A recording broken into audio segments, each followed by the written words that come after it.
شمو چور ہے، شمو بدکار ہے، شمو پولیس کی مخبر ہے، شمو غنڈوں کی مخبر ہے، مگر یہ کہنے والا کوئی بھی نہ ملا کہ شمو نے میرے گھر چوری کی ہے، یا مجھے بدکاری پر اکسایا ہے، یا اس نے فلاں واردات میں فلاں کے خلاف یا فلاں کے حق میں مخبری کی ہے۔ پھر بھی شمو کو بدنام سبھی کرتے تھے، ثبوت کسی کے پاس نہیں تھا۔ یہ ثبوت ضرور موجود تھا کہ وہ ایک پرانے محلے میں ایک کمرے کے مکان میں رہتی تھی، جس میں 4 گز سین اور ایک بیت الخلاء تھا۔ دوسرا ثبوت یہ تھا کہ وہ لوگوں کے گھروں میں جھاڑ پوچھ کرتی، برتن مانجتی اور اپنے ایک بچے کو پال پوس رہی تھی۔ تیسرا ثبوت یہ کہ وہ عورت ہے اور خدا نے اسے ایسی شکل اور قد بت دیا ہے کہ جن کے پاس روپیہ پیسہ ہے وہ اسے اپنے مطلب کی چیز سمجھتے ہیں۔ مگر اب شمو ماضی کی ایک خوبصورت عمارت بن گئی ہے، اس میں وہ کشش نہیں رہی جس نے اسے بدنام کیا تھا۔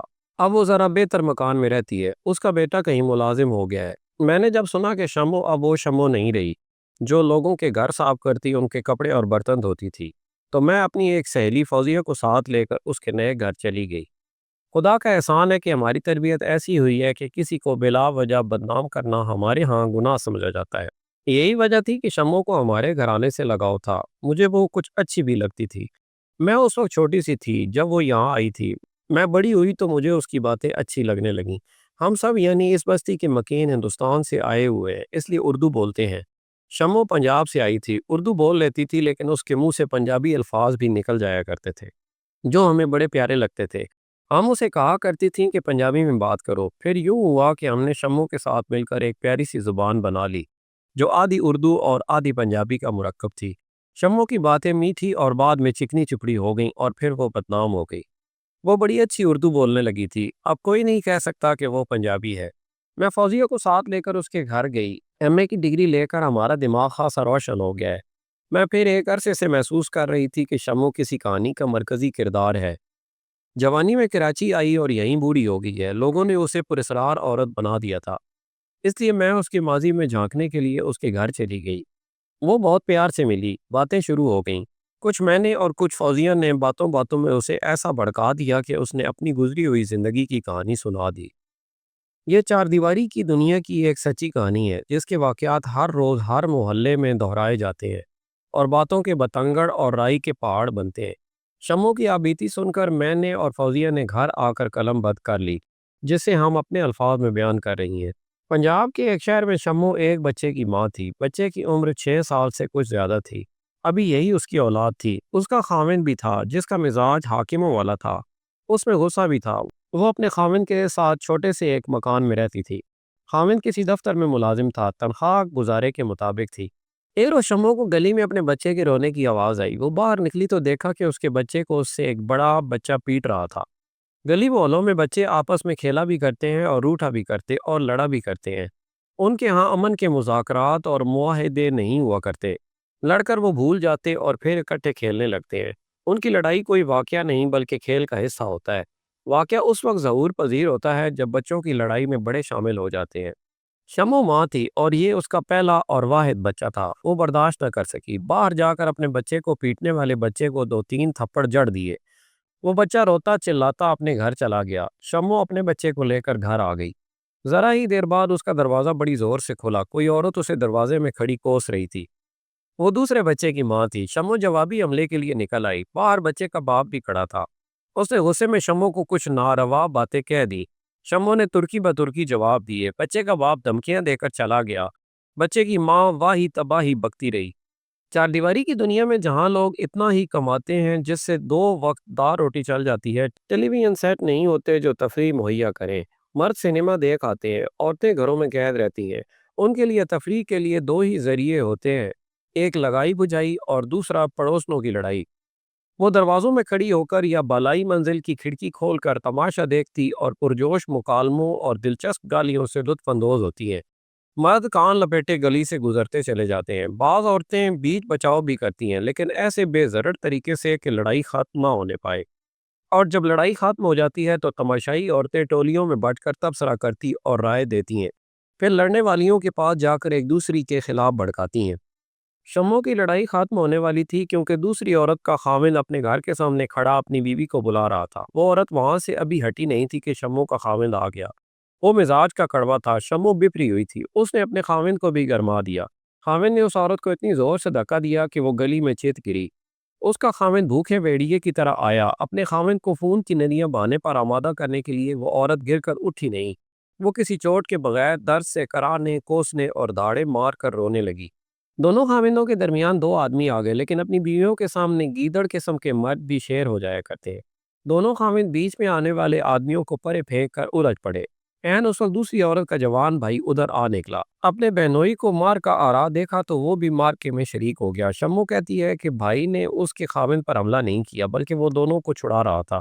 شمو کا خاوند سمجھا کہ اس کا مقابلہ دو آدمیوں کے ساتھ ہے۔ اسے گلی میں اینٹ کا ایک بڑا ٹکڑا نظر آیا، اس نے وہ ٹکڑا اٹھایا اور بڑی تیزی سے پہلے اس عورت کے خاوند کو دو تین ضربے لگائیں، پھر اس کے بھائی کو۔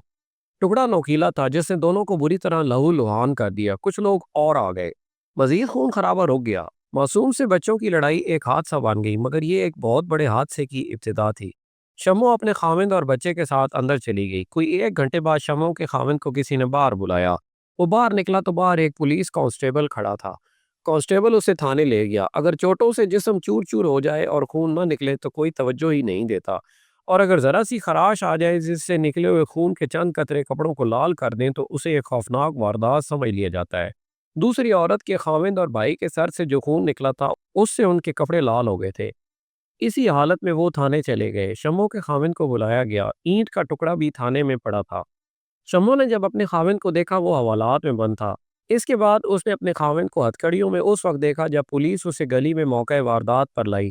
شمو نے سر پیٹ لیا۔ اس کے خاوند کا باپ ذہنی طور پر مفلوج تھا۔ وہ اپنے بڑے بیٹے کے ساتھ رہتا تھا، اپنے اس بیٹے کے ساتھ جو شمو کا خاوند تھا۔ باپ اور بڑے بھائی کی بول چال بند تھی، بلکہ ایک دوسرے کی غمی شادی سے بھی وہ لا تعلق ہو چکے تھے۔ شمو نے اس کی وجہ یہ بتائی کہ اس کا خاوند اپنے معذور باپ کے ساتھ بدسلوکی کرتا تھا۔ اس پر دونوں بھائیوں کی لڑائی ہوئی تھی۔ زیادہ تر الزام شمو پر عائد کیا گیا تھا، حالانکہ خاوند شمو کی ایک نہیں سنتا تھا اور ہر بات میں اپنا حکم چلاتا تھا۔ شمو کی اپنی صرف ماں تھی، باپ کبھی کا مر چکا تھا۔ اس کی 3 بہنیں تھیں، 2 بڑی ایک چھوٹی، تینوں شادی شدہ تھیں، 2 شہر سے باہر تھیں، ایک شہر میں تھی۔ اس طرح اس کی بھی مدد کرنے والا کوئی نہ تھا۔ پولیس اور کچہریوں کا لمبا چکر شروع ہو گیا۔ شمو گھریلو عورت تھی، عمر ابھی 25 سال ہوئی تھی۔ ان راستوں سے وہ واقف نہیں تھی جن پر اسے ڈال دیا گیا تھا۔ دوسری پارٹی کے پاس روپیہ پیسہ تھا اور انہوں نے سفارشیں بھی حاصل کر لی تھی۔ پاکستان کی عمر 3 سال ہو چکی تھی، قائد اعظم کو فوت ہوئے 2 سال گزر گئے تھے۔ پاکستان میں عدل و انصاف کا نیلام شروع ہو گیا تھا، رشوت اور سفارش کا دور دورہ شروع ہو چکا تھا۔ شمو کو بھی اشارے ملے تھے کہ بڑھ کر بولی دو اور خاوند کی ہتھکڑیاں کھلوا لو، لیکن وہ ان اشاروں کو نہیں سمجھ سکی تھی۔ یہ اشارے وہ بہت مدت بعد سمجھنے کے قابل ہوئی، مگر اس وقت وہ ایک مفرور کی حیثیت سے کراچی آ چکی تھی اور خرانٹ عورت بن چکی تھی۔ اب وہ ان اشاروں کا ذکر کرتی ہے تو ہنستی ہے، کہتی ہے وہ میری کچی عمر تھی، گھر سے باہر کوئی بات سمجھ ہی نہیں آتی تھی۔ تھانے دار نے اسے دیکھا تھا، اس نے ایک خرانٹ عورت کی زبانی شمو کو بڑا ہی واضح اشارہ دیا تھا۔ اس عورت نے شمو سے کہا تھا تھانے دار اتنا اچھا آدمی ہے کہ تم سے ایک پیسہ رشوت نہیں لے گا۔ شمو نہیں سمجھ سکی تھی۔ اس کا نتیجہ یہ نکلا کہ کیس عدالت میں نہیں جاتا تھا اور شمو کا خاوند جیل سے باہر نہیں آتا تھا۔ وہ جیل کے حوالات میں بند تھا۔ شمو اسے جیل میں ملنے گئی تھی۔ خاوند نے اسے کہا تھا کہ وہ کوئی وکیل کر کے اس کی ضمانت کا انتظام کرائے۔ یہ سیدھی سادی عورت رونے کے سوا کچھ اور نہیں جانتی تھی۔ محلے کی عورتیں اس کے گھر اظہار افسوس کے لیے جاتی تھیں، مگر ان کی باتوں سے شمو کو کوئی تسلی نہیں ہوتی تھی۔ بعض عورتیں اس طرح کی باتیں کرتی تھیں کہ یہ تو کچہریوں کا معاملہ ہے، 1.5 سال تو مقدمہ چلے گا، پھر تو 3 سال قید کی سزا ہوگی۔ دعا کیا کرو اور مزار شریف پر ہر جمعرات کو جایا کرو۔ شمو کی آنکھوں کے آگے اندھیرا چھا جاتا تھا۔ عورتیں اس کے ساتھ ہمدردی جتاتی تھیں، مگر باتیں اپنی کرتی اور اپنے دکھڑے سناتی تھیں۔ اس سے یہ پوچھنے والا کوئی نہ تھا کہ اس پر کیا گزر رہی ہے اور وہ دن کس طرح گزار رہی ہے۔ چاردیواری کے پنجرے کے پنچھیوں کو ایک جگہ اکٹھے ہو کر چہچہانے کا بہانہ مل گیا تھا۔ اسے نہ کوئی صحیح مشورہ دیتا تھا، نہ کوئی اس کا ہاتھ تھام کر اسے اس راستے پر ڈالتا تھا جہاں سے اس کے خاوند کی ضمانت ہو سکتی تھی۔ اس کا بڑا بہنوئی جو اسی شہر میں تھا کبھی کبھی اس کے یہاں آتا تھا، مگر اس کی کوئی مدد نہیں کرتا تھا۔ شاید وہ مدد کرنے کے قابل نہیں تھا۔ ایک روز ایک عجیب بات ہوئی۔ وہ آدھے زیورات ایک پوٹلی میں باندھ کر جیل میں اپنے خاوند سے ملنے گئی۔ اسے وہ بتانا چاہتی تھی کہ وہ یہ زیورات بیچنے کے لیے لے جا رہی ہے۔ خاوند سے جب وہ ملتی تھی تو درمیان میں سلاخیں اور ایک جالی حائل ہوتی تھی۔ اس جالی میں سے وہ ایک دوسرے کو اچھی طرح دیکھ سکتے تھے۔ خاوند نے اسے بتایا کہ وہ زیورات کہاں اور کتنے پر فروخت کرے اور وکیل کہاں ملے گا۔ شمو وہاں سے ہٹی، جیل سے کچھ دور گئی تو راستے میں اس عورت کا بھائی کھڑا تھا۔ جس کے ساتھ اس کی لڑائی ہوئی تھی۔ اسی بھائی کو شمو کے خاوند نے اینٹ سے زخمی کیا تھا۔ اس کا نام آصف تھا۔ شمو نے لڑائی سے پہلے آصف کے ساتھ کبھی بات نہیں کی تھی۔ وہ کسی دوسرے محلے میں رہتا تھا۔ لڑائی والے روز وہ اتفاق سے اپنی بہن کے گھر کی طرف آ نکلا تھا۔ شمو اس کا نام تک نہیں جانتی تھی۔ شمو کی عمر 25 سال تھی۔ آصف اس سے ایک آدھ سال چھوٹا تھا۔ شمو نے اسے اس روز گلی میں دیکھا تھا۔ آصف نے شمو کو نام لے کر بلایا۔ شمو نے برقعے کا نقاب نیچے کر دیا اور رکی نہیں۔ ذرا رک جاؤ شمو، آصف نے اس کے ساتھ چلتے ہوئے کہا، میری بات سن کر چلی جانا۔ شمو دراصل ڈر گئی تھی۔ وہ اس لیے رک گئی کہ آصف کوئی بدتمیزی نہ کر بیٹھے۔ آصف کے سر پر پٹی بندھی ہوئی تھی۔ تمہارے خاوند کی ابھی تک ضمانت کیوں نہیں ہوئی؟ اس نے شمو سے پوچھا۔ شمو نے یہ سمجھ کر کہ آصف اس کی قسم پرسی پر طنز کر رہا ہے اسے کچھ جلی کٹی سنا دی۔ آصف نے جیسے کچھ سنا ہی نہ ہو۔ اس نے کہا، میں نے تم سے پوچھا کچھ اور تھا۔ میں تمہارے خاوند کو ضمانت پر رہا کرانا چاہتا ہوں۔ تمہیں ادھر آتے دیکھا تو یہاں آ کر کھڑا ہو گیا تھا۔ تم اتنے نیک ہوتے تو تھانے نہ جاتے، شمو نے کہا، اور تم دونوں اس اکیلے پر نہ ٹوٹ پڑتے۔ چلو میں مسجد میں چل کر قرآن پر قسم کھاؤں گا کہ میں انہیں چھڑانے آیا تھا، آصف نے کہا۔ اس نے مجھے بھی زخمی کر دیا۔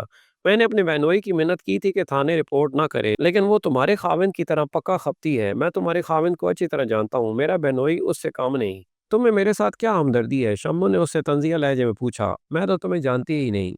وہ کچھ دیر چپ رہا، پھر بولا، میں بھی خپتی ہوں مگر یہ کچھ اور قسم کا خپت ہے۔ شمو کہتی ہے کہ وہ عجیب طرح سے سنجیدہ تھا، اور یہ ایک حقیقت ہے کہ اس نے میرے خاوند پر حملہ نہیں کیا تھا۔ وہ بیچ بچاؤ کرا رہا تھا۔ اس کے خاوند نے غلط سمجھ کر اس کے سر پر اینٹ کی 3 4 ضربیں لگا دی۔ وہ کہتی ہے کہ جیل کے باہر آصف کا لب و لہجہ ایسا تھا جس میں بدنیتی اور شرارت والا کوئی رنگ نہیں تھا۔ وہ واقعی خپتی معلوم ہوتا تھا۔ اس نے شمو کے ساتھ چند اور ایسی باتیں کیں کہ یہ جوان سال اور خوبصورت عورت بے بسی کے عالم میں اس کی قائل ہو گئی۔ اس نے آصف کو بتا دیا کہ گھر میں اتنے پیسے نہیں ہیں کہ وہ وکیل کرے۔ یہ بیچنے جا رہی ہوں، معلوم نہیں کوئی کتنے پیسے دے گا۔ اس نے آصف کو زیورات کی پوٹلی دکھا کر کہا، پیسے مل گئے تو یہ معلوم نہیں کہ وکیل کہاں سے اور کس طرح کیا جاتا ہے۔ زیورات بیچنے کی ضرورت نہیں، آصف نے کہا۔ اگر مجھ پر بھروسہ کر سکتی ہو تو میرے پیچھے پیچھے آ جاؤ۔ میں تمہیں تانگے میں بٹھا دوں گا اور خود دوسرے تانگے پر بیٹھوں گا۔ میں کسی کو دکھانا نہیں چاہتا کہ تم میرے ساتھ جا رہی ہو۔ شمو کی بے کسی اور مجبوری کا یہ عالم تھا کہ نہ چاہتے ہوئے بھی اس کے پیچھے پیچھے چل پڑی۔ وہاں تانگوں کی کمی نہیں تھی۔ آصف نے ایک تانگے والے کے ساتھ بات کی اور شمو کو اس میں بیٹھنے کا اشارہ کر کے خود دوسرے تانگے کے پاس جا کھڑا ہوا۔ شمو کا تانگا چل پڑا تو اس کے دل پر یہ گھبراہٹ طاری ہو گئی کہ اس کے پاس زیورات ہیں، اور وہ خود بھی شکل و صورت اور عمر کے لحاظ سے زیورات کی طرح قیمتی ہے، اور آصف اس کے خاوند کے ہاتھوں زخمی ہوا ہے۔ یہ شخص انتقام لے گا۔ وہ اپنے بچے کو اپنی ایک پڑوسن کے بچوں کے ساتھ اس کے گھر چھوڑ آئی تھی۔ اس نے تانگے سے کود جانے کی بھی سوچی۔ بالکل پیچھے آصف تانگے میں آ رہا تھا۔ شمو میں اتنی ہمت نہیں تھی کہ تانگے سے کود جاتی۔ اس نے دل ہی دل میں خدا کو یاد کرنا شروع کر دیا اور وہ رونے لگی۔ اس نے اپنے آپ کو خدا کے حوالے کر دیا، مگر چین پھر بھی نہ آیا۔ اسے چکر بھی آئے اور اسی ادھیڑ بن میں تانگا کچہری کے احاطے میں داخل ہو کر رک گیا۔ آصف اپنے تانگے سے اترا، شمو کو بھی اترنے کا اشارہ کیا۔ تھوڑی دیر بعد وہ آصف کے ساتھ ایک وکیل کے سامنے کھڑی تھی۔ اس وقت وہ یاد کرتے ہوئے اس نے کہا، لوگوں کے جسم کانپا کرتے ہیں لیکن میرا دل کانپ رہا تھا، اور کھڑے کھڑے میری آنکھوں کے آگے اندھیرا آ جاتا اور میں ذرا سی دیر کے لیے اندھی ہو جاتی تھی۔ میں نے نقاب گرا رکھا تھا۔ آصف نے وکیل کو لڑائی جھگڑے کی باتیں سنا کر کہا کہ ضمانت کرانی ہے۔ وکیل سارا کیس لینا چاہتا تھا، لیکن آصف نے کہا کہ آپ ضمانت کرا دیں تو کیس بھی آپ کو دے دیں گے۔ شمو کو یہ معلوم نہیں کہ آصف نے وکیل کو کتنے پیسے دیے بھی تھے یا نہیں۔ اسے یہ یاد ہے کہ آصف نے اسے کہا تھا، پیشی والی تاریخ یہ وکیل کورٹ میں آ جائے گا، کسی کو یہ پتہ نہ چلنے دینا کہ وکیل کا انتظام میں نے کیا تھا۔ زیورات گھر لے جاؤ۔ یہ کہہ کر آصف نے اسے 3 روپے دیے اور کہا، یہ گھر تک کے تانگے کا کرایہ ہے، اور وہ شمو کو معموں اور سوچوں میں الجھا کر چلا گیا۔ شمو کی یہ حالت ہو گئی کہ رات کو تنہائی میں آصف کے متعلق سوچتی تو کبھی وہ اسے اچھا لگتا اور کبھی وہ وہموں میں پڑ جاتی۔ اسے یہ خیال بھی آیا کہ آصف اس کے خاوند کو جیل سے نکال کر قتل کر دے گا۔ ایسے بہت سے وہم تھے جو اسے پریشان کر رہے تھے۔ پیشی کی تاریخ آ گئی۔ شمو کچہری گئی اور اس عدالت کے دروازے میں کھڑی ہو گئی جہاں اس کے خاوند کو پیش کرنے کے لیے لایا جا رہا تھا۔ وکیل آ گیا اور کچھ دیر بعد اس کا خاوند بھی ہتھکڑیوں میں بندھا ہوا آ گیا۔ عدالت کے اندر اور باہر لوگوں کی بھیڑ تھی۔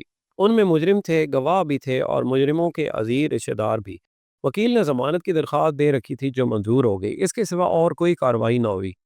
کوئی گواہ پیش نہ ہوا۔ تھانے دار کے علاوہ آصف، اس کا بہنوئی اور محلے کے 3 4 آدمی آئے ہوئے تھے۔ مجسٹریٹ نے شمو کے خاوند کو ضمانت پر رہا کر کے اگلی تاریخ دے دی۔ شمو نے اپنے خاوند میں صاف طور پر تبدیلی دیکھی۔ اس نے شمو سے یہ بھی نہ پوچھا کہ یہ وکیل کس طرح اور کتنے پیسوں سے کیا تھا۔ زیورات کی فروغ کے متعلق بھی کوئی بات نہ کی۔ بچہ بےتاب ہو کر اس کے ساتھ لپٹ گیا۔ اس نے بچے کو ذرا سا اٹھایا، پھر اسے نظر انداز کر دیا۔ یہ غالباً جیل کا اثر تھا اور ذہن پر مقدمے کا خوف بھی، مگر وہ اس طرح باتیں کرتا تھا جیسے اپنے دشمنوں کو قتل کر دے گا۔ شمو کے ساتھ اس نے گھر کی کوئی بات نہ کی، اسے یہ بھی نہ پوچھا کہ اس نے یہ 2 ہفتے کس طرح گزارے ہیں۔ شمو نے اسے بتایا کہ اس کا بڑا بھائی اور اس کی بیوی رسمی طور پر بھی اس کے گھر نہیں آئے۔ یہ سن کر اس کا چہرہ سرخ ہو گیا اور وہ خاموشی سے خلا میں نظریں جمائے رہا۔ ایک تبدیلی یہ بھی آئی کہ شمو پر اس نے پہلے سے زیادہ غصہ جھاڑنا شروع کر دیا۔ محلے کے بعض لوگوں نے سمجھوتا کرانے اور مقدمہ ختم کرانے کی کوششیں شروع کر دی۔ انہوں نے پہلے آصف اور اس کے بہنوئی سے کہا کہ وہ مقدمہ واپس لے لے۔ شمو کو معلوم ہوا کہ آصف فوراً مان گیا تھا، اس کا بہنوئی نہیں مان رہا تھا۔ آخر وہ بھی مان گیا۔ اس کے بعد 3-4 معزز آدمی شمو کے خاوند کے پاس گئے اور اسے کہا کہ آج رات وہ آصف کے بہنوئی کے گھر آ جائے تاکہ سمجھوتا کرا دیا جائے۔ سمجھوتا؟ کیسا سمجھوتا؟ شمو کا خاوند بولا، میں مقدمہ لڑوں گا، مکان بیچ ڈالوں گا، بیوی کا زیور بیچ ڈالوں گا، سمجھوتا نہیں کروں گا۔ معززین نے اس کا غصہ ٹھنڈا کرنے کی کوشش کی، مگر اس کا غصہ تیز ہی ہوتا چلا گیا۔ اسے کہا گیا کہ اس نے 2 آدمیوں کو جس طرح زخمی کیا ہے اسے قاتلانہ حملہ بھی کہا جا سکتا ہے، جس کی سزا 5 سال ہوگی۔ مگر شمو کا خاوند تو جیسے دماغی توازن کھو بیٹھا تھا۔ آپ قاتلانہ حملہ کہتے ہیں، ذرا مقدمہ ختم ہو لینے دو۔ اس نے کہا، اگر مجھے سزا ہو گئی تو واپس آ کر ان کے پورے خاندان کو ختم کر دوں گا۔ اس نے بالکل نہیں سوچا کہ اس کی ہٹ درمی کا شمو اور اس کے بچے پر کیا اثر پڑے گا۔ اس کی سزا سے ان دونوں کی زندگی جہنم بننے کا خطرہ تھا۔ معززین مایوس ہو کر چلے گئے۔ شمو نے اسے کہا کہ اپنے بچے کی خاطر وہ سمجھوتا کر لے، مگر وہ نہ مانا۔ پھر میری طرف دیکھو، تمہارے بغیر میرا کیا بنے گا؟ شمو نے کہا، تمہارا اپنا بھائی مجھے دیکھنے نہیں آیا تھا، غیر میرا کیا خیال رکھیں گے؟ اس کا بھی اس پر کوئی اثر نہ ہوا۔ شمو نے اسے منانے کی اور زیادہ کوشش کی تو اس نے شمو کی پٹائی کر دی اور اس قسم کے ناگوار الفاظ کہے کہ تو خصم کے بغیر رہ نہیں سکے گی، میں قید ہو گیا تو کسی اور کو خصم بنا لینا۔ اس سے ظاہر ہوتا ہے کہ اس نے اس حادثے اور جیل کا اور مقدمے کا بہت برا اثر لیا تھا۔ شمو کو اپنا اور اپنے بچے کا غم تھا۔ اس نے سمجھوتے کی درپردہ کوششیں شروع کر دی۔ وہ آصف کے باپ سے چوری چھپے ملی اور اسے کہا کہ وہ مقدمہ واپس لے لے۔ اس نے اسے مشفق باپ کی طرح سمجھایا کہ مقدمہ واپس لینے کا ایک قانونی طریقہ ہوتا ہے، اس میں اس کے خاوند کے تعاون کی ضرورت ہے، پھر تھانے دار کو راضی کیا جائے گا کہ اس سلسلے میں مدد کرے۔ آصف گھر تھا۔ اس نے شمو کے ساتھ اس طرح بات کی جیسے اسے پہلی بار دیکھا ہو۔ میں آج ہی مقدمہ واپس لے سکتا ہوں، آصف نے کہا۔ اگر مقدمہ واپس نہ ہوا تو میں عدالت میں ایسا بیان دوں گا کہ تمہارا خاوند بری ہو جائے گا، مگر تمہارا خاوند مجھے قتل کی دھمکی دے چکا ہے۔ خدا کی قسم صرف تمہارا اور تمہارے بچے کا خیال آتا ہے، ورنہ میں اس آدمی کو دھمکی کے جواب میں قتل کر کے دکھا دوں۔ تم اسے راضی کرو، میں راضی ہی راضی ہوں۔ شمو کی جو شامت آئی تو اس نے اپنے خاوند کو بتا دیا کہ آصف یوں کہتا ہے۔ خاوند نے اصل بات سے ہٹ کر شمو سے پوچھا، وہ تمہیں کہاں ملا تھا؟ شمو نے ساری بات بتا دی۔ خاوند نے اسے پیٹ ڈالا اور کہا، آصف کو میں جانتا ہوں، آوارہ اور بدماش ہے، باپ کا روپیہ تم جیسی عورتوں پر لٹاتا پھرتا ہے، تم نے اس کے ساتھ دوستی لگا لی۔ شمو نے کہا، اسے روپے کے لالچ سے دوستی لگانی ہوتی تو مقدمہ واپس کرانے کی کوشش کیوں کرتی؟ پھر یہی بہتر سمجھتی کہ خاوند قید ہو جائے اور وہ کسی روپے پیسے والے کے ساتھ دوستی لگا لے۔ اس پر اس کی اور زیادہ پٹائی ہوئی۔ شمو بھی تیش میں آ گئی، مگر عورت کا تیش اسے ہی جلاتا ہے، وہ کسی اور کا کچھ نہیں بگاڑ سکتی۔ شمو کے دل میں خاوند کا جو احترام تھا وہ مجروح ہو گیا۔ خاوند اپنی بیوی سے حکمن احترام اور محبت کرانا چاہتا ہے، مگر سمجھتا نہیں کہ عورت کا دل کسی حکم کا پابند نہیں ہوتا۔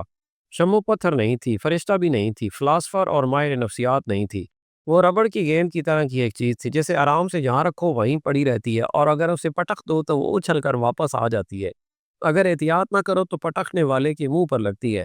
چار دیواری کی دنیا کی بعض عورتیں ربڑ کی چیزیں ہوتی ہیں۔ شمو بھی پٹکی ہوئی گیند کی طرح اچھلی، مگر اپنے بچے کے مستقبل نے اسے بزدل بنا دیا، اور اس تلخ حقیقت نے بھی اس کے پر نوچ رکھے تھے کہ اس کا باپ بھی نہیں، کوئی بھائی بھی نہیں۔ اس میں یہ سمجھنے کی تو اہلیت ہی نہیں تھی کہ اس کے خاوند میں جو غصہ ہے وہ اس کا اپنا پیدا کردہ نہیں، یہ اسی معاشرے اور گھریلو نظام کی پیداوار ہے۔ اب اس پر مقدمہ بن گیا تو قانون ادھر کو ہی جھکا جا رہا تھا جدھر روپیہ پیسہ تھا۔ شمو بہت پریشان تھی۔ اسے کسی نے مشورہ دیا کہ تھانے دار کے پاس جاؤ اور اسے بتاؤ کہ مخالفین مقدمہ واپس لینے اور سمجھوتے پر آمادہ ہیں، لیکن اس کا خاوند اسے اجاڑنے پر تلا ہوا ہے۔ اگلے روز کا خاوند کام پر چلا گیا تو شمو تھانے چلی گئی۔ انہوں نے تھانے دار کو اپنی وپتا سنائی اور اپنے خاوند کا سلوک بھی بتایا۔ تھانے دار نے بہت سارا وقت صرف کر کے اس کی بات دلچسپی سے سنی اور کہا، یہ چونکہ غیر قانونی کام ہے، کاغذوں پر گڑبڑ کرنی پڑے گی، جو میں دن کے وقت سب کے سامنے نہیں کر سکتا، اس لیے تم شام کے بعد آنا لیکن تھانے میں نہ آنا۔ تھانے دار نے اسے تھانے کے احاطے کا ایک اور راستہ بتا کر کہا، ادھر سے پیچھے کو میرے کوارٹر میں چلی جانا، وہیں کام کر دوں گا۔ تھانے دار نے اتنی زیادہ دلچسپی اور ہمدردی کا اظہار کیا کہ شام کے بعد شمو نے خاوند سے جھوٹ بولا کہ وہ اپنی بہن کے گھر جا رہی ہے کیونکہ اس کی ماں سخت بیمار ہے۔ خاوند نے اس سیٹ پر اجازت دے دی کہ جلدی واپس آ جانا۔ اس نے بچے کو اپنے پاس رکھ لیا تاکہ شمو رات کے لیے بہن کے گھر رک نہ جائے۔ شمو تھانے کی طرف چلی گئی۔ وہ تھانے کے دوسرے دروازے سے ابھی کچھ دور ہی تھی کہ اسے آہستہ آواز سنائی دی، شمو ٹھہرو ذرا۔ وہ گھبرا کر رک گئی۔ اندھیرے میں دو آدمی کھڑے تھے۔ اس نے ایک کو تو آواز سے پہچان لیا، وہ آصف تھا۔ مجھے معلوم ہے تم کہاں جا رہی ہو، آصف نے شمو سے کہا، یہیں سے واپس چلی جاؤ۔ شمو نے پھر بھی اسے بتایا کہ تھانے دار نے اسے رات کو بلایا ہے۔ میں نے کہا ہے کہ مجھے معلوم ہے اس نے تمہیں رات کو بلایا ہے، آصف نے کہا۔ وہ تمہارا کام نہیں کر سکتا، اگر کر سکتا تو دن کو ہی کر دیتا۔ شمو کے لیے فیصلہ کرنا مشکل ہو گیا کہ وہ کیا کرے۔ وہ شش و پنج میں پڑ گئی۔ آخر آصف نے اپنے ساتھ والے آدمی کے متعلق اسے بتایا کہ یہ پولیس کا حوالدار ہے اور اس کا دوست ہے۔ اس حوالدار نے تھانے دار کی باتیں سنی تھیں جو وہ شمو سے کر رہا تھا۔ اتفاق سے حوالدار کی ملاقات آصف سے ہو گئی۔ اس نے آصف کو اس نیت سے یہ بات بتائی کہ آصف خوش ہوگا کہ اس کے دشمن کی بیوی کو آج رات تھانے دار خراب کرے گا۔ آصف خوش ہونے کے بجائے پریشان ہو گیا۔ اس نے حوالدار سے کہا کہ وہ اس عورت کی عزت بچانا چاہتا ہے کیونکہ اس کا خاوند جانور ہے۔ حوالدار نے اس کا ساتھ دیا اور شام کے بعد دونوں اس راستے پر کھڑے ہو گئے جدھر سے شمو کو آنا تھا۔ وہ آ گئی۔ انہوں نے اسے یہ کہہ کر واپس بھیج دیا کہ کسی سے ذکر نہ کرے کہ انہوں نے اسے روکا تھا۔ وہ تانگے پر جانے کے بجائے پیدل گھر گئی تاکہ خاوند یہ شک نہ کرے کہ وہ اتنی جلدی کیوں واپس آ گئی۔ بہن کا گھر بہت دور تھا۔ صبح جب اس کا خاوند کام پر چلا گیا تو وہی خرانٹ عورت آ گئی جو خاوند کی گرفتاری کے بعد اس کے پاس آئی تھی۔ بہت چالاک عورت تھی۔ اس نے شمو سے ہمدردی کا اظہار کر کے تھانے دار کی تعریفوں کے پھول باندھے اور پیغام دیا کہ رات کو وہ مقدمے کے کاغذات اپنے آگے رکھے اس کا انتظار کرتا رہا مگر وہ نہ گئی۔ شمو نے کہا شام کے بعد خاوند اسے باہر نہیں نکلنے دیتا۔ اس عورت نے کہا کہ اب چلی جاؤ۔ شمو سمجھ گئی۔ اس نے آنے کا وعدہ کیا اور اسے ٹرخا دیا۔ راضی نامے اور سمجھوتے کو شمو کے خاوند نے چوپٹ کر دیا تھا۔ اس نے شمو کے کچھ زیورات بیچ کر ایک وکیل کر لیا تھا۔ یہ وہی وکیل تھا جو آصف نے شمو کو ضمانت کے لیے دیا تھا۔ مقدمے کی پیشی ہوئی۔ خاوند کچہری گیا۔ واپس آ کر اس نے شمو کو کچھ نہیں بتایا سوائے اس کے کہ سب ٹھیک ہے۔ ہفتے بعد دوسری پیشی تھی۔ اس سے پہلے شمو کو اسی عورت کی زبانی تھانے دار کا ایک اور پیغام ملا کہ اپنے خاوند کو قید سے بچانا چاہتی ہو تو آ جاؤ۔ اس عورت نے اسے یہ کہہ کر دہشت زدہ کیا کہ اس کے خاوند کو کم از کم 7 سال سزائے قید ہوگی۔ شمو کا تو سانس ہی رک گیا مگر اپنی عزت رشوت کے طور پر دینے کے لیے تیار نہ ہوئی۔ اگلی پیشی کے بعد بھی خاوند نے اسے تسلی دی کہ سب ٹھیک ہے۔ تیسری پیشی کے بعد خاوند آیا تو اس نے شمو کو مجرموں کی طرح بٹھا لیا۔ پہلا سوال یہ تھا، آصف کے ہاتھ تمہارا تعلق کب سے ہے؟ شمو چکرا گئی۔ اس نے کہا کہ وہ آصف کو جانتی ہی نہیں۔ خاوند نے بڑی زور سے اس کے منہ پر تھپڑ مارا اور کہا سچ بتاؤ گی تو چھوڑوں گا۔ شمو نے ہونٹ سی لیے، قسم کھا لی کہ کچھ نہیں بتائے گی۔ راز کھولا تو معلوم ہوا کہ اس روز آصف کی گواہی تھی۔ اس نے عدالت میں ایسا بیان دیا جو شمو کے خاوند کے حق میں جاتا تھا۔ دونوں فریقوں کے وکیلوں نے جرح کی تو آصف نے صاف طور پر ایسے جواب دیے جو شمو کے خاوند کو بری کرانے کے لیے کافی تھے۔ خاوند نے شمو کو یہ نہیں بتایا کہ بیان کیا تھے، اتنا ہی بتایا کہ آصف نے ثابت کر دیا تھا کہ اس کے سر پر ملزم نے اینٹ نہیں ماری بلکہ بیٹ بچاؤ کرتے لگ گئی تھی، اور یہ بھی کہ ملزم کے ساتھ اس کی کوئی دشمنی نہیں۔ خاوند نے شمو سے کہا کہ اس کے وکیل نے عدالت سے باہر آ کر حیرت کا اظہار کیا تھا کہ آصف نے اس کے ہاتھوں زخمی ہو کر بھی ایسے بیان دیے ہیں۔ وکیل نے خاوند کو بتایا کہ شمو آصف کے ساتھ اس کے پاس آئی تھی اور کہا تھا کہ ضمانت کرانی ہے۔ وکیل نے یہ بھی بتا دیا کہ اسے پیسے آصف نے دیے تھے۔ یہ ایسا انکشاف تھا جو شمو اور آصف کے تعلقات کو ثابت کرتا تھا۔ اس جنونی خاوند نے یہ نہ سوچا کہ اگر آصف کے تعلقات اس کی بیوی کے ساتھ تھے تو وہ خاوند کو کیوں بچاتا، بلکہ کوشش کرتا کہ خاوند قید میں چلا جائے۔ مگر وہ گھر کا ڈکٹیٹر تھا۔ ڈکٹیٹر کسی سے مشورہ نہیں لیا کرتے۔ اس نے شمو پر بدکاری کا الزام عائد کر کے اس پر ظلم و تشدد شروع کر دیا جو پہلے ہی کم نہیں تھا۔ آصف کے بیان کے باوجود شمو کا خاوند سزا سے بچ نہ سکا۔ وہ چوتھی پیشی پر گیا پھر واپس نہیں آیا۔ شام کو اس کے گھر محلے کی عورتیں اظہار افسوس کے لیے آئیں تو اسے پتہ چلا کہ اس کے خاوند کو 9 ماہ قید ہو گئی ہے۔ معلوم ہوتا ہے کہ تھانے دار نے اور آصف کے بہنوئی نے ایسی شہادت پیش کی تھی جس کے سامنے آصف کا بیان بیکار ہو گیا۔ شمو کے لیے دنیا اندھیر ہو گئی۔ خاوند جیسا کیسا بھی تھا اس کا رکھوالا تو تھا اور گھر میں چولہا جلتا تھا۔ اب زیورات کی 2-3 چیزوں کے سوا گھر میں کچھ بھی نہیں تھا۔ وہ خاوند سے ملنے جیل گئی۔ خاوند کو لایا گیا۔ شمو رو رہی تھی۔ خاوند پتھر بنا ہوا تھا۔ اس نے یہ بھی نہ سوچا کہ گزارا کس طرح چل رہا ہے، بچہ کیسا ہے، اور ایسی بھی کوئی ہدایت نہ دی کہ گزارا کس طرح کرنا ہے۔ میں ہی تمہارے راستے میں رکاوٹ بنا ہوا تھا، خاوند نے طنزیہ لہجے میں کہا۔ اب بے فکر ہو کر موج کرو، آصف کے پاس پیسے کی کمی نہیں۔ شمو کی تو اب یہ حالت ہو گئی تھی کہ اس نے خاوند کا شک رفع کرنے کے لیے قسم کھانا تو درکنار کوئی بات ہی نہیں کی۔ اس کی زبان بند ہو گئی تھی، جسم میں جیسے خون رہا ہی نہیں تھا۔ دل میں حقارت سی پیدا ہو رہی تھی جو بڑھنے لگی۔ 5 منٹ کی ملاقات کے بعد وہ واپس آئی تو اس کے ذہن میں بڑے بڑے چوہے بھاگنے دوڑنے لگے۔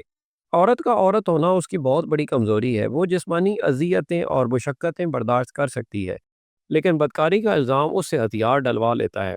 بعض دلیر قسم کی عورتیں ہتھیار اٹھا بھی لیتی ہیں، انتقامی کارروائی پر اتر آتی ہیں۔ شمو ہتھیار ڈالنے اور ہتھیار اٹھانے کے درمیان بھٹکنے لگی۔ یہ سوچ بھی اسے پریشان کرنے لگی کہ آصف کو اس کے ساتھ کیا دلچسپی ہو سکتی ہے۔ اس نے اس کے خاوند کی ضمانت کا انتظام کیا، اسے تھانے دار سے بچایا اور پھر عدالت میں اس کے خاوند کو بچانے کے لیے غلط بیان دیا۔ کیا وہ غیر معمولی طور پر مخلص اور نیک ہے؟ کیا وہ بزدل ہے جو اس کے سامنے اپنا مطلب بیان نہیں کر سکتا؟ شمو کو یہ سوال پریشان کرتے تھے تو اس کا مصیبت زدہ دماغ اسی ایک نقطے پر اٹک جاتا تھا کہ وہ خوبصورت اور جوان عورت ہے، اور آصف کی دلچسپیاں اسی نقطے پر مرکوز ہے۔ مگر آصف اس سے ملنے کی کوشش کیوں نہیں کرتا تھا؟ اس سوال پر آ کر وہ پھر بھٹکنے لگتی تھی۔ چند دنوں میں ہی محلے میں محلے والیوں کو دل بہلانے کا ایک اور ذریعہ مل گیا۔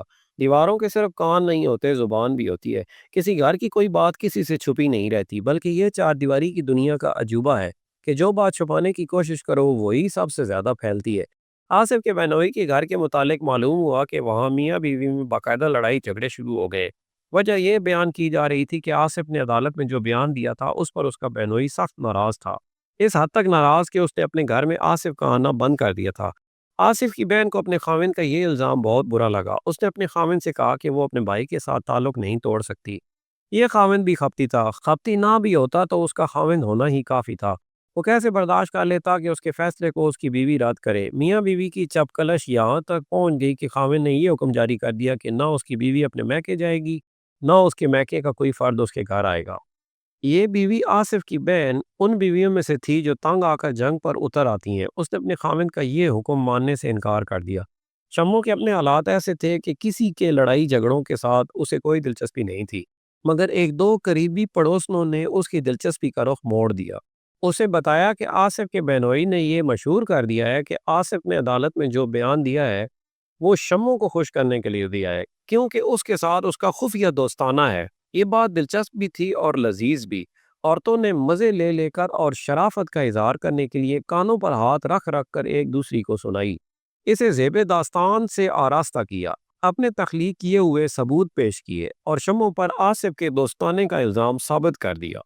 جس بیوی کا خاوند مر جائے یا قید ہو جائے یا کسی لا علاج مرض میں مبتلا ہو کر معذور ہو جائے وہ بدنام ہو جاتی ہے، اسے شک کی نگاہوں سے دیکھا جاتا ہے۔ شمو کے خلاف تو کچھ شہادت بھی ہاتھ آ گئی تھی۔ عورتیں اسے کیوں بخش دیتیں؟ یہی عورتیں جب اس کے گھر جاتی تھیں تو آصف کے بہنوئی کو برا بھلا کہتیں اور شمو کو بے گناہ ثابت کر جاتی تھیں۔ شمو اور آصف کی کہانی اتنی مشہور ہوئی کہ دور دور تک پھیل گئی۔ اسی دوران شمو کی بہنیں باری باری اس کے پاس آئیں اور اسے کچھ پیسے دے گئیں۔ ان میں سے صرف ایک بہن اس شہر میں تھی۔ شمو 20-25 روز بعد اپنے خاوند سے ملنے جیل گئی، مگر خاوند سے ملاقات نہ ہو سکی۔ اسے کہیں سے بھی پتہ نہیں چل رہا تھا کہ خاوند سے ملاقات نہ ہونے کی وجہ کیا ہے۔ وہ اس جگہ جا کھڑی ہوئی تھی جہاں قیدیوں کی ملاقاتیں ہوتی تھی۔ سلاخوں سے باہر ان کے رشتہ دار ان سے باتیں کر رہے تھے۔ وہاں 2 قیدیوں سے پوچھنے پر اسے بتایا گیا کہ اس کا خاوند ہر وقت غصے میں بھرا رہتا ہے۔ اس نے جیل کے ایک وارڈن کو زخمی کر دیا ہے، اس لیے اسے الگ کوٹری میں بند کر دیا گیا ہے۔ ایسے قیدی کو ملاقات کی سہولت سے محروم کر دیا جاتا ہے۔ یہ بھی بتا دیا گیا کہ کیس عدالت میں دے دیا گیا ہے۔ شمو واپس آ گئی۔ اسے اپنے خاوند کے ساتھ اب اتنی سی ہمدردی رہ گئی تھی کہ وہ اس کے بچے کا باپ ہے اور وہ قید میں ہے۔ وہ گھر آ گئی جہاں کی دیواریں بھی کہہ رہی تھیں کہ یہ عورت خاوند کی غیرحاضری میں موج میلہ کر رہی ہے۔ ایک روز یہ خبر سنائی دی کہ آصف کی بہن خاوند سے لڑ جھگڑ کر اپنے بچے کے ساتھ میکے چلی گئی ہے۔ اس کے بعد گھر میں ماتم تھا۔ شمو اظہار افسوس کے لیے گئی تو وہاں آصف کی بہن سے ملاقات ہو گئی۔ شمو نے ناراضگی کا کوئی خیال نہ کیا، آصف کی بہن کے ساتھ دلی ہمدردی کا اظہار کیا۔ آصف کی بہن نے بھی شمو کے ساتھ ہمدردی سے بات کی کہ وہ اپنے خاوند کے جیتے جی بیوہ ہو گئی ہے۔ دونوں کے درمیان ناراضگی والا کھچاؤ ختم ہو گیا اور بے تکلفی سے باتیں ہونے لگی۔ آصف کی بہن نے شمو کو ایک اور خبر سنائی۔ وہ یہ تھی کہ آصف اس قدر بدنام ہو گیا ہے کہ اس کی منگنی ٹوٹ گئی ہے۔ لڑکی والوں نے صاف کہہ دیا تھا کہ آصف کے تعلقات شمو کے ساتھ ہیں۔ منگنی توڑوانے میں آصف کے بہنوئی کا بھی ہاتھ تھا۔ اس کی بیوی کے کہنے کے مطابق وہ آصف کو 2-3 اور عورتوں کے ساتھ منسوب کر کے بدنام کرتا پھر رہا تھا۔ اس نے آصف کی بہن سے کئی بار کہا تھا کہ آصف نے اسے عدالت میں شرمندہ کیا ہے۔ اگر وہ صحیح بیان دیتا تو شمو کے خاوند کو 3 سال قید ہوتی۔ شمو نے آصف کی بہن کو ہر ایک بات سچ سچ بتا دی اور اسے یقین دلانے کی پوری کوشش کی کہ اسے آصف کبھی نہیں ملا اور وہ اتنا بھی نہیں جانتی کہ آصف کیسا آدمی ہے اور وہ اس کے خاوند کو بچانے کی کوشش کیوں کر رہا ہے۔ آصف کی بہن نے اسے بتایا کہ اس کے بھائی کی یہ عادت ہے کہ کسی کا برا مانگ کر خوش نہیں ہوتا۔ جیسے مدد کی ضرورت ہو اس کی مدد کرتا ہے اور من مانی کرتا ہے۔ بہن نے اسے بتایا کہ 3 سال پہلے اگست 1947 میں جب ہندو اور سکھ یہاں سے جا رہے تھے تو قتل اور لوٹ مار ہوتی تھی۔ ایک ہندو گھر میں 2 جوان لڑکیاں تھیں جن پر ساتھ والے محلے کے مسلمان نوجوانوں کی نظر تھی۔ وہ آصف کے دوست تھے۔ آصف بھی جوان تھا۔ اس نے اس ہندو کنبے کو درپردہ اور بڑی دلیری سے ریلوے اسٹیشن تک پہنچا دیا۔ اس کے دوستوں کو پتہ چلا تو اسے بدنام بھی کیا اور مار پٹائی بھی ہوئی۔ اس پر ایک تو یہ الزام عائد کیا گیا کہ اس نے ہندو لڑکیوں کے باپ سے ہزاروں روپے معاوضہ لیا ہے اور دوسرا یہ کہ وہ ہندو کے مکان پر قبضہ کرنا چاہتا ہے۔ یہ سب نے دیکھا کہ اس مکان میں ایک مہاجر کنبہ آ کر آباد ہوا۔ آصف کی ان عادتوں نے اسے بدنام کر رکھا ہے۔ وہ کسی کی سنتا ہی نہیں۔ شمو کے معاملے میں بھی اس کی کسی نے نہ سنی۔ اگر ہم نیک کو نیک کہنا شروع کر دیں تو تفریح کا اور کون سا ذریعہ رہ جاتا ہے۔ 4 دیواری کی دنیا میں لگائی بجھائی اور دوسروں کی جگ ہنسائی کا سامان پیدا کرنا تفریح کا بڑا ہی دلچسپ طریقہ سمجھا جاتا ہے۔ اپنی کرتوت پر پردہ ڈالنے کے لیے دوسروں کو برا کہا جاتا ہے۔ آصف اور شمو بھی لوگوں کی تفریح کا ذریعہ بن گئے۔ اس تماشے میں دوسرا تماشا یہ ہوا کہ آصف کی منگنی ٹوٹ گئی اور دلچسپی یوں بڑھی کہ شمو کو بدکار عورت قرار دے دیا گیا۔ حالانکہ نہ آصف کو کبھی کسی نے اس گلی میں آتے دیکھا، نہ شمو کو کسی نے کہیں جاتے دیکھا، نہ کسی کو کوئی اور ثبوت ملا تھا۔ اس کا نتیجہ یہ ہوا کہ شمو کو ادھر ادھر سے دوستی کے اشارے ملنے لگے۔ اس نے ان اشاروں کو نفرت سے دھتکارا تو وہ اور زیادہ بدنام ہو گئی۔ دھتکارے جانے والوں نے خفت مٹانے کے لیے اسے خوب بدنام کیا۔ ایک روز اس کا وہ بہنوئی آ گیا جو اسی شہر میں رہتا تھا۔ وہ اکیلا آیا تھا۔ اس نے شمو کو 30 روپے دیے اور دل کھول کر ہمدردی کا اظہار کیا۔ یہ بھی کہا کہ وہ اپنے آپ کو بے یار و مددگار نہ سمجھے اور یہ بھی کہا کہ وہ اپنی بہن کو پتہ نہ چلنے دے کہ وہ یہاں آیا تھا۔ اس نے کہا تمہاری بہن، اس کی بیوی، شاید پسند نہ کرے کہ میں تمہیں مالی مدد دیتا ہوں۔ 3-4 روز بعد وہ رات کو آیا اور 10 روپے دے کر بیٹھ گیا۔ شمو نے اسے بڑا بھائی سمجھ کر خاطر مدارات کی اور بے تکلفی سے باتیں کی، مگر بڑے بھائی نے اپنی نیت کا اظہار کر دیا اور واضح کر دیا کہ وہ اس کا بھائی نہیں۔ اس نے شمو کو سبز بال دکھائے۔ شمو کا پسینہ نکل آیا۔ اس نے اسے صاف الفاظ میں دھتکار دیا۔ بہنوئی صاف باتوں پر آ گیا، بولا آصف کو کون سے سرخاب کے پر لگے ہوئے ہیں؟ میں تمہاری مالی مدد کا ذمہ لے رہا ہوں۔ شمو روئی بھی اور اسے جلی کٹی بھی سنا دی۔ اس کے بہنوئی کا انداز ایسا ہو گیا جیسے وہ کسی طوائف کے گھر میں آیا ہو۔ آخر وہ یہ کہہ کر چلا گیا کہ میں جانتا ہوں تم کتنی کچھ شریف ہو۔ اس رات شمو روتی ہی رہی اور خدا سے مدد مانگتی رہی۔ لوگوں نے اسے عصمت فروشوں کا درجہ دے دیا تھا۔ اپنے بہنوئی کی نیت اس کی پیٹھ پر آخری تنکا ثابت ہوئی۔ وہ خاوند کی قید کے دن گننے لگی۔ 1 مہینہ گزر گیا تھا جب وہ اس کی ملاقات کے لیے گئی، مگر وہ اسے نہیں ملا تھا۔ دوسرے دن وہ ملاقات کے لیے چلی گئی۔ اسے خاوند مل گیا لیکن وہ اس کا دشمن بن چکا تھا۔ اس نے شمو کو ایک خبر یہ سنائی کہ اس کی قید میں 3 سال کا اضافہ ہو گیا ہے۔ عدالت نے یہ سزا جیل میں دنگا فساد کرنے اور ایک وارڈن پر قاتلانہ حملے کے جرم میں عائد کی تھی۔ خاوند نے دوسری خبر یہ سنائی کہ وہ اسے طلاق دے گا۔ تم میری موجودگی میں بے وفائی کرتی رہی، خاوند نے کہا، اب تو میں قید میں ہوں۔ شمو نے اپنے بچے کا واسطہ دیا، بچہ تمہارا ہے میرا نہیں، خاوند نے کہا اور ملاقات کے کمرے میں سے چلا گیا۔ شمو کہتی ہے کہ بے شک وہ اسے مارتا پیٹتا بھی تھا لیکن صاف پتہ چلتا تھا کہ وہ ایسا خاوند ہے جو بیوی کو اپنی لونڈی بنا کر رکھنا چاہتا ہے، مگر جیل میں اس کے بولنے کا طریقہ اور حرکتیں ایسی تھیں جیسے اس کا دماغی توازن خراب ہو گیا ہو۔ جیل میں یہ دیکھنے والا کون تھا کہ وہ پاگل ہے یا نہیں؟ اس نے غالباً دماغی خرابی کی وجہ سے وارڈن کو زخمی کیا تھا۔ قانون نے اسے 3 سال سزائے قید دے رکھی تھی۔ شمو کے دل میں ہمدردی بھی پیدا ہوئی لیکن دوسرا طوفان اتنا تیز تھا کہ ہمدردی کو اڑا لے گیا۔ اب تو وہ اکلوتے بچے کو سینے سے لگا لیتی اور دعا کرتی تھی کہ خدا بچے کو بہت جلد جوان کر دے۔ وہ اب اپنا کوئی محافظ ڈھونڈنے لگی۔ آپ اگر کسی مزار پر یا کسی پیر کے ہاں جا کر دیکھیں تو وہاں زیادہ تر ایسی عورتوں کا ہجوم نظر آئے گا جو معمولی سے گھروں کی ہوتی ہیں۔ اگر ان کا نفسیاتی تجزیہ کریں تو ان میں گھٹن نظر آئے گی، جیسے بوتل میں جن کو بند کر کے بوتل کا منہ مضبوطی سے بند کر دیا گیا ہو۔ ان عورتوں کو دل کی بات کہنے کی اجازت نہیں ہوتی، وہ خاوندوں کی جذباتی اور جسمانی ضرورت کے تابع ہوتی ہیں۔ ان کی زندگی خاوندوں کے موڈ کی پابند ہوتی ہے، ان کی قسمت ان کے ہاتھوں سے چھین لی جاتی ہے۔ وہ جب اپنی بے بسی اور گھٹن سے پریشان ہوتی ہیں تو مزاروں، خانقاہوں اور پیروں کی طرف اٹھ دوڑتی اور فریب کا شکار ہو جاتی ہیں۔ ان کی اسی گھٹن کا یہ اثر ہے کہ چار دیواری کی دنیا میں جوتشیوں، نجومیوں اور پیروں کا عمل دخل زیادہ ہے۔ شمو بھی اسی ہجوم کی عورت تھی، تدبیر سے عاری ہو کر وہ تقدیر کے چکر میں آئی تو اپنے شہر کے سب سے بڑے مزار پر چلی گئی۔ وہاں رو رو کر دعا کی، اپنے بچے کے ہاتھ بھی پھیلائے اور طے کیا کہ وہ دوسری تیسری شام اس مزار پر آتی رہے گی۔ دوسری بار وہاں گئی تو اسے وہاں آصف مل گیا۔ اسے دیکھ کر وہ خوش نہیں ہوئی۔ وہ یہ بھی نہیں بتا سکتی کہ آصف وہاں مزار پر سلام کرنے گیا تھا یا شمو کے پیچھے۔ وہ اسے ملنا نہیں چاہتی تھی۔ آصف نے اسے روک لیا اور پوچھا، تمہیں معلوم ہے کہ لوگوں نے تمہیں میرے ساتھ بدنام کر دیا ہے؟ سب معلوم ہے، شمو نے کہا، اور یہ بھی معلوم ہے کہ تمہاری منگنی ٹوٹ گئی ہے۔ صرف منگنی نہیں ٹوٹی، آصف نے کہا، بلکہ ایک اور گھر سے رشتہ مانگا گیا تو انہوں نے یہ کہہ کر انکار کر دیا ہے کہ لڑکا آوارہ ہے، اور خامن نے مجھے زبانی طلاق دے دی ہے، شمو نے کہا، اور اسے 3 سال مزید قید مل گئی ہے۔ میرا خیال ہے تم اکیلی وہ انسان ہو جو ہر قسم کھا کر کہہ سکتی ہو کہ میں بدکار اور آوارہ نہیں ہوں، آصف نے کہا۔ وہ شام جب میں تمہیں تھانے کے قریب ملا تھا اور آج کا دن جب ہم اس مزار پاک میں اتفاق سے آمنے سامنے آ گئے ہیں، میں نے تمہاری صورت بھی نہیں دیکھی۔ میں تمہیں مظلوم عورت سمجھ کر تمہاری مدد کرنا چاہتا تھا، وہ کر دی، میری روح خوش ہو گئی، بس یہی ہے میری بدماشی۔ شمو کا سینہ باتوں سے بھرا ہوا تھا۔ وہ آصف کے ساتھ الگ جا بیٹھی، روتی رہی اور آصف کو سناتی رہی کہ اس پر کیا گزری ہے اور وہ محلے کی عورتوں کے لیے تماشا بنی ہوئی ہے۔ اس نے ان چند ایک آدمیوں کے نام بھی بتائے جو اس کے پیچھے پڑے ہوئے تھے، اپنے بہنوئی کے متعلق بھی بتایا۔ اگر خاوند نے مجھے طلاق نامہ لکھ کر بھیج دیا تو میں کہاں جاؤں گی؟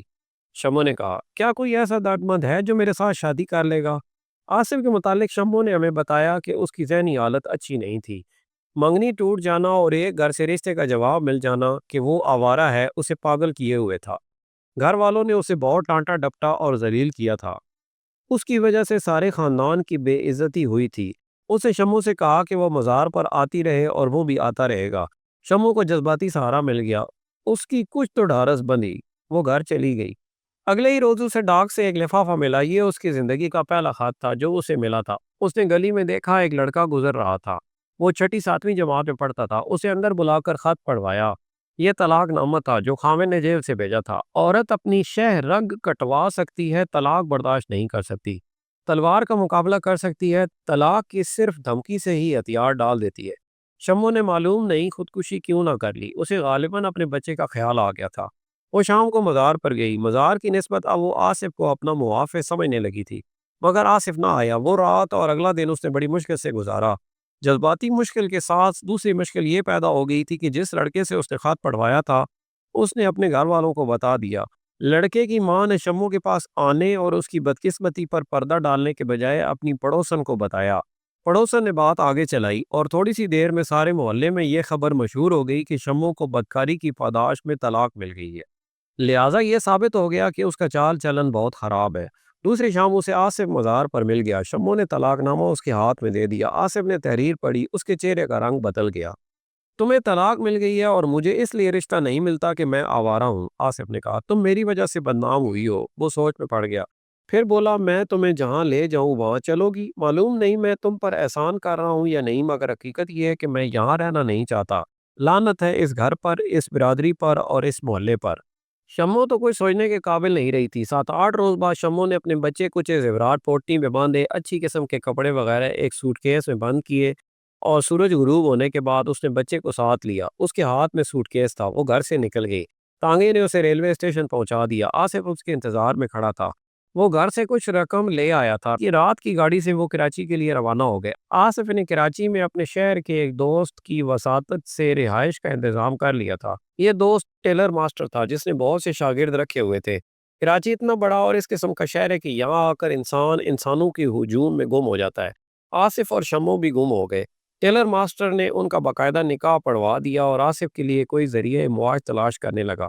شمو نے ایسا سکون محسوس کیا جیسے اسے زلزلے کے گرائے ہوئے مکان کے ملبے سے زندہ نکال لیا گیا ہو۔ مگر اس سکون کی عمر بہت مختصر تھی۔ ابھی 15-20 روز ہی گزرے ہوں گے کہ ٹیلر ماسٹر نے شمو کی موجودگی میں آصف کو مشورہ دیا کہ وہ اپنے گھر والوں کو خط لکھ دے کہ وہ کراچی میں ہے اور اسے شمو کے ساتھ شادی کر لی ہے۔ ان سے معافی بھی مانگے اور ان سے پوچھے کہ وہ شمو کو گھر لانا چاہتا ہے۔ اگر وہ اجازت دے دیں تو بہتر ہے، اگر ناراض ہوں تو وہ باپ سے جائیداد کا حصہ مانگے۔ اس ادھیڑ عمر ٹیلر ماسٹر نے کہا کہ آصف 25-26 سال کی عمر کا جوان آدمی ہے، اسے حق حاصل ہے کہ اپنی پسند کی شادی کر لے۔ شمو متعلقہ ہے، وہ اپنی مرضی سے آصف کے ساتھ آئی اور شادی کی ہے، قانون انہیں نہیں پکڑ سکتا۔ وہ اپنی برادری اور معاشرے کے بے بنیاد رسم و رواج اور پابندیوں کے مجرم ضرور ہیں، لیکن قانون انہیں مجرم نہیں کہہ سکتا۔ شمو کو معلوم نہیں کہ ٹیلر ماسٹر آصف کے خلاف سازش میں شریک تھا یا اس کا مشورہ مخلصانہ تھا۔ آصف نے گھر والوں کو خط لکھ دیا۔ 8ویں روز اس کے باپ کا جواب آ گیا۔ آصف نے شمو کو بتایا کہ اس کے باپ نے اسے لکھا ہے کہ پہلے اکیلے آؤ تاکہ برادری کے ساتھ بات چیت کر کے زمین ہموار کر لی جائے۔ باپ نے ناراضگی کا اظہار نہیں کیا تھا، اس کا خط حوصلہ افزا تھا۔ آصف شمو کو ٹیلر ماسٹر کے سپورٹ کر کے چلا گیا۔ وہ کہہ گیا تھا کہ اب وہ اسے اپنے گھر لے جانے کے لیے آئے گا یا بہت سی رقم ساتھ لائے گا۔ پھر دن گزرنے لگے، ہفتے بھی گزرنے لگے، اور جب 3-4 ہفتے گزر گئے تو شمو نے ٹیلر ماسٹر سے کہا کہ وہ آصف کو خط لکھے۔ ٹیلر ماسٹر نے خط لکھا، جواب آ گیا، مگر جواب آصف نے نہیں، اس کے بڑے بھائی نے دیا تھا۔ شمو کو آج تک معلوم نہیں ہو سکا کہ اس نے واقعی خط لکھا تھا اور اسے شمو کو جو جواب پڑھ کر سنایا تھا وہ واقعی بڑے بھائی کا تھا۔ اسے ٹیلر ماسٹر نے سنایا کہ آصف اب کہیں نہیں جا سکے گا، اسے اسی لیے بلایا گیا تھا کہ اسے گھر میں قید کر لیا جائے۔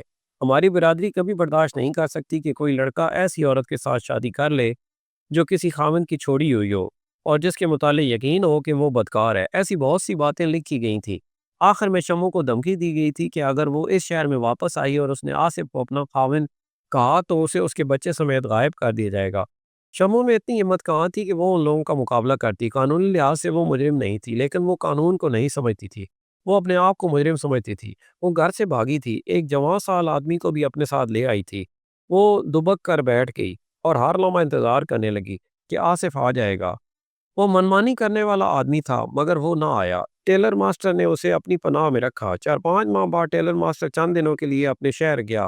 واپس کراچی آیا تو شمو نے آصف کے متعلق پوچھا۔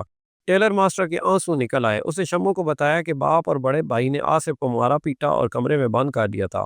ان کے گھر بہت فساد ہوا۔ تیسرے چوتھے روز آصف نے چھت کے پنکھے کے ساتھ چارپائی کی ادوائن باندھ کر اپنے آپ کو پھانسی دے لی تھی۔ شمو نے سینے پر سل رکھ لی۔ ٹیلر ماسٹر نے اسے کہا کہ اگر وہ شادی کرنا چاہے تو وہ کسی نیک اور برسر روزگار پنجابی کے ساتھ اس کی شادی کرا دے گا۔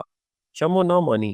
3-4 ماہ بعد ٹیلر ماسٹر نے اسے وہ ایک کمرے کا مکان لے دیا جس میں اس نے ساری جوانی گزار دی ہے۔ وہ لوگوں کے گھروں میں کام کرتی رہی اور اپنے بچے کو پڑھاتی اور پالتی پوستی رہی۔ مجھ میں اور فوزیہ میں بھی اتنی ہمت نہیں تھی کہ اس سے یہ سوال پوچھتی کہ لوگوں نے اسے کیوں بدنام کر دیا ہے۔ اس نے اس سوال کا جواب خود ہی دے دیا، کہنے لگی بہت پاپڑ بیلے ہیں، جھوٹ بھی بولے ہیں، لگائی بھی ہے، بجھائی بھی ہے۔ جب دیکھ لیا کہ شریفوں کا جینا کوئی جینا نہیں ہوتا تو بچے کی خاطر شرافت کا پردہ اتار دیا، مگر ایسا نہیں جیسا لوگ میرے متعلق بتاتے ہیں۔ میں کوئی ایسی بدکار تو نہیں تھی، مگر عورت مجبور اور تنہا ہو جائے تو گناہگار اس کے گرد مکھیوں کی طرح بنبنانے لگتے ہیں۔ میں اپنے متعلق قسم نہیں کھاؤں گی، مجھ سے قسم کھانے کا حق چھین لیا گیا تھا۔ آج میرا بیٹا جوان ہو گیا ہے، وہ مجھے اس اتنے اچھے مکان میں لے آیا ہے۔ اب میں یہ سفید سر اونچا کر کے بات کر سکتی ہوں، مگر میں قسم نہیں کھاؤں گی۔